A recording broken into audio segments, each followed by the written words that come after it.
Sorry. Sorry Nivi.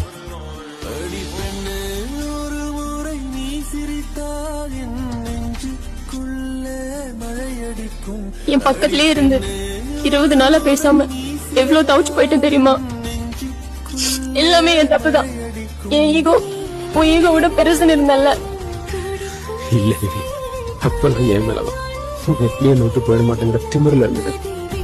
ஆனா நீ இல்லாம என்னால இருக்க முடியாது ஒரு நிமிஷம் கூட யோசிக்க.